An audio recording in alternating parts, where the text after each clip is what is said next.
BFM Business, 10h, midi, l'émission 100% placement. Intégral placement, Cédric Decoeur, Guillaume Sommerer. Et les marchés toujours en baisse en ce moment, légère baisse -0,2. Thibaut François est avec nous pour Fastia Capital. Bonjour Thibaut.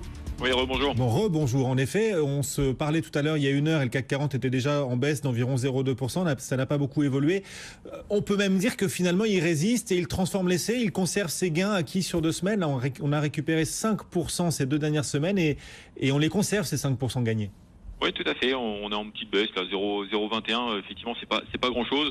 Il n'y a pas beaucoup on va dire, de tendance ce matin. On a une dizaine de points entre les plus hauts et les plus bas du jour. Donc, vous voyez, c'est pas grand chose depuis ce matin. Effectivement, on se tient plutôt pas mal. En plus, l'indice IFO était un petit peu au-dessus des attentes. Alors certes, il y a un petit ralentissement, mais l'Allemagne, en tout cas l'économie allemande reste solide, donc pas de problématique par rapport à ça.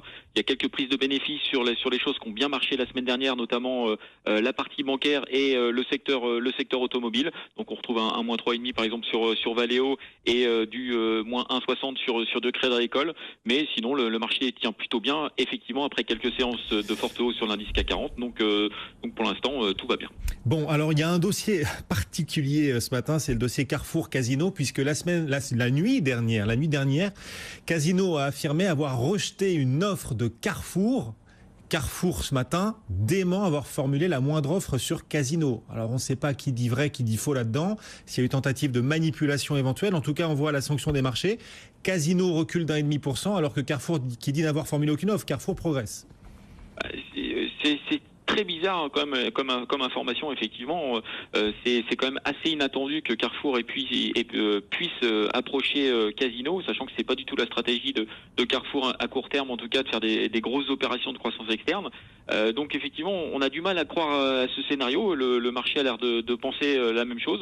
Les zones géographiques sont à peu près les mêmes sur Carrefour et sur Casino. Ils ont à peu près les mêmes problématiques aujourd'hui pour retrouver de la croissance, notamment en France et au Brésil. Donc on voit pas trop l'intérêt d'un rapprochement entre Carrefour et Casino. Alors ça, c'est une évidence. Casino a besoin de céder des actifs, que Carrefour puisse s'intéresser à un actif en particulier de Casino, pourquoi pas, mais à la globalité du groupe, ça nous paraît très très bizarre. Voilà. Donc pour l'instant, on ne croit pas à l'opération. On pense toujours que ça va mieux chez Carrefour et que la stratégie qui est mise en place va payer. Donc on se profile pour l'instant pour un Carrefour qui peut-être s'intéresserait à certains actifs, mais pas en tout cas à une grosse opération de croissance externe via Casino. Bon, Casino recule d'1,5 et Carrefour donc en légère hausse, mais enfin contre la tendance, plus 0,3% pour Carrefour aujourd'hui. Les cours du pétrole à suivre de près après la réunion de l'OPEP qui a expliqué qu'elle excluait toute hausse de production. Le pétrole repasse au-dessus des $80 le baril, le Brent, et résultat, les valeurs liées au pétrole aujourd'hui surperforment largement. Oui, tout à fait. Effectivement, Total gagne un peu plus d'1% et emmène le CAC 40, on va dire, permet au CAC 40 de tenir ses positions au-dessus de 5480 points.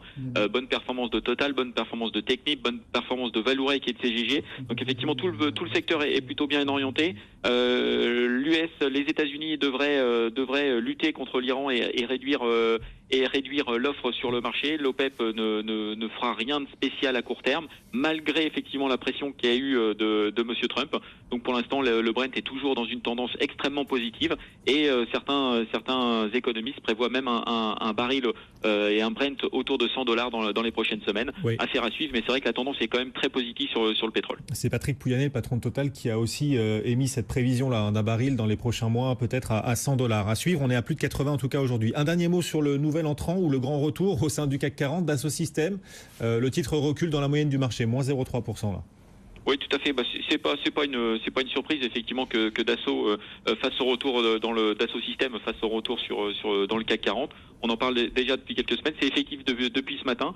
La performance a été exceptionnelle depuis sa dernière sortie du CAC 40. C'était en 2002. Le titre a fait plus x8.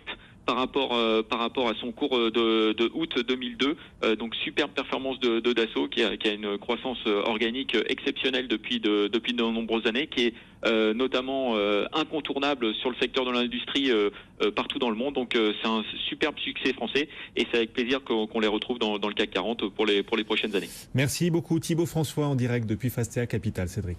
Dans le reste de l'actualité.